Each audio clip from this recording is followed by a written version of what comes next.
श्री हरिदास कुंज बिहारी। तो आज है संडे मीन्स ब्लॉग डे, और ब्लॉग डे में आज है लाला के श्रृंगार का दर्शन। मतलब हम हमारे लाला को कैसे तैयार करते हैं, आप अपने लाला को ऐसे ही तैयार करिएगा। तो ये यहाँ पे लाली को जो पिनाना है उनके श्रृंगार के सामग्री रखी हुई है, सामान रखा है। अब एक एक करके ये लाली को पिनाएंगे और देखना मेरी लाली और लाला कैसे लग रहे हैं। तो ये है नेकलेस रेड कलर का, और जहाँ तक मुझे याद है मेरी लाली के पास नंबर ऑफ़ नेकलेस हैं गले के पहनने वाले।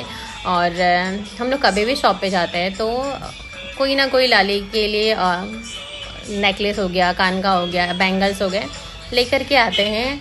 और आपकी जानकारी के लिए बता दूं कि हमें अगर भगवान की याद आ जा रही है कभी भी, तो इसका मतलब ये नहीं कि आप भगवान को याद करो, इसका मतलब भगवान आपको याद कर रहे हैं।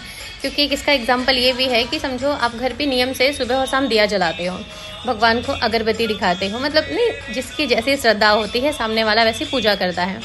तो यहाँ पे ऐसा है कि जब आप 7 बजे कभी होता है 6 या 7 बजे और आपको अचानक से क्लिक होता है यार मैंने दिया नहीं जलाया, तो इसका मतलब ये है कि आपने भगवान को नहीं याद किया, भगवान ने आपको याद किया है कि मेरे दिए बाती का टाइम हो गया और तुम कहाँ बैठे हो।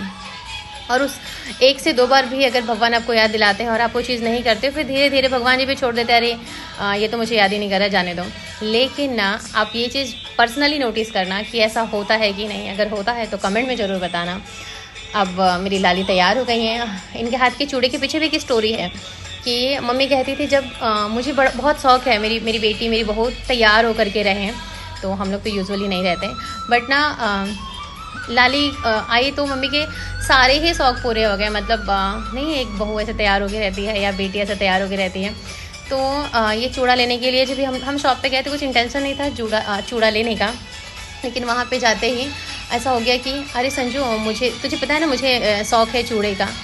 मतलब राधा रानी को पहनना था ये, और कहीं ना कहीं जो चीज़ें हम लोगों ने मन में सोची थी ना, आज वो सारी चीज़ें लाली के साथ करते हैं, उनको पहनाते हैं, उनको तैयार करते हैं।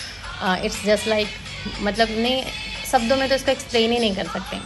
और एक और स्टोरी है कि जब से मेरी लाली आई है ना, मेरे लाला ने कपड़े, गहने, तैयार होने, खाने पीने, ये सारी चीज़ों को लेके ना नखरे बहुत कम कर दिए हैं। जैसे कि आपने घर में नोटिस किया होगा कि घर में कोई नया मेंबर आ जाता है तो घर का जो एक बच्चा है वो बहुत सभ्यता के साथ बिहेव करने लगता है या बहुत उथल पुथल करने लगता है। मेरे लाला, जब लाली स्टार्टिंग में आई थी ना, तो मैंने देखा था मेरे लाला नहीं एकदम ताव में रहते हैं कि बस अब तो मेरे जैसा कोई नहीं है। और पहले मेरे लाला बहुत भोले भाले जैसे रहते थे, लेकिन ना नखरे बहुत होते थे। वो कभी फेटा नहीं पहनते थे ईमानदारी से, कोई नेकलेस नहीं पहनते थे। बट अब ना जो पिना दो, जैसे पिना दो, इवन इनका नेकलेस राधा रानी को पिना दो, कुछ नखरे नहीं, लो पहन लो। मतलब इतना चेंज देखा है हम लोगों ने ये 2-3 महीनों में। मेरी राधा रानी को 1 महीने हुए हैं, बट इतने दिनों में ये चेंज देखा है। और ये मेरे छोटे लाला लाली, तो ये लोग भी करते थे नखरे, बट अब जिस ईमानदारी से ये लोग पहन लेते, तैयार हो जाते ना, मुझे कभी कभी यकीन नहीं होता माँ ये वही लड्डू है कि मतलब कपड़े पहनाओ तो ये लोग पहनते नहीं थे, या मतलब ओवर साइज़ हो जाता था।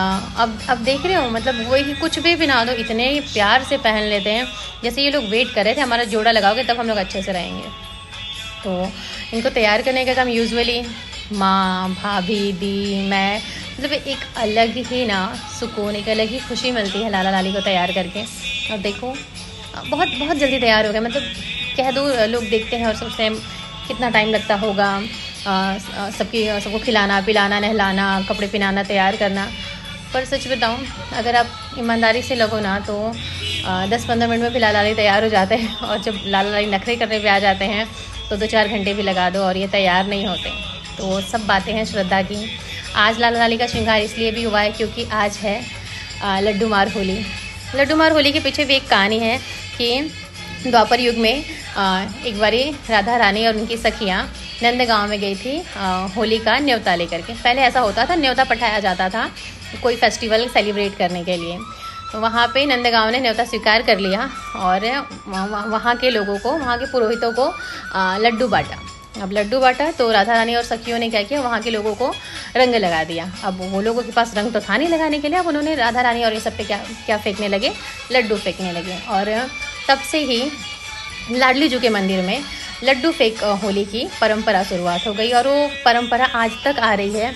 आज के दिन, आज 17 मार्च और आज के दिन अगर आप बरसाने जाओगे, अगर आप वृंदावन लाडली जी के मंदिर जाओगे तो आप वहाँ पे देखोगे कि प्रसाद के रूप में आपको क्या मिलेगा, लड्डू मिलेगा। और वो वहाँ पे लोग भाव से एक दूसरे के ऊपर लड्डू फेंकते हैं। कल 18 तारीख है और कल है लट्ठ मारू होली। कोशिश करेंगे थोड़ी सी प्रस्तुति उसकी भी आप लोग को दिखाने की। बाकी लाला लाली का श्रृंगार करें तो उन्हें शीशा ज़रूर दिखाएं, क्योंकि लाला अपने आप को दर्पण में देख के बहुत खुश होते हैं और हम लोग भी हो जाते हैं। एक्चुअली हम लोग भी जब तैयार होते हैं और अपने आप को दर्पण में देखते हैं तो खुशी होती है। तो लाला लाली भी जब अपने आप को तैयार होने के बाद दर्पण में देखते हैं तो उनके फेस के स्माइल देखिएगा। पर्सनली अगर आपके घर पे लाला जी हैं, लाली हैं, तो आप देखिएगा कि इनके फेस पे जो खुशी होती है, जो स्माइल होती है ना, वो मतलब आपको अंदर से तृप्त कर देती है, खुश कर देती है। और अभी भी आप देखिए मेरे लाली के फेस की स्माइल। तो इस तरह से हो गया मेरे लाला लाली का श्रृंगार और ये बहुत बहुत बहुत प्यारे लग रहे हैं। मतलब दिल से आ रहा है कि इन्हें किसी की नज़र ना लगे। वैसे तो ये सर्वोपरि इन्हें किसी की नज़र लग भी नहीं सकती, पर मेरी रुनझुन या मैं, कोई भी हम लोग इनको तैयार करने के बाद इनकी बलैया ज़रूर लेते हैं कि क्योंकि है तो ये लाला लाली और इनको किसी की नज़र ना लगे, हमारे भी ना लगे। होप लाला लाली के सबके ऊपर अपनी ब्लेसिंग्स बनाए रखे। सबको कैसा लगा मेरे लाला लाली का श्रृंगार प्लीज़ कमेंट में ज़रूर बताइएगा। राधे राधे और एडवांस में हैप्पी होली। एंजॉय करो, खुश रहो, मस्त रहो। सबकी लाइफ में खुशियाँ आए, ब्लेसिंग्स आए। राधे राधे।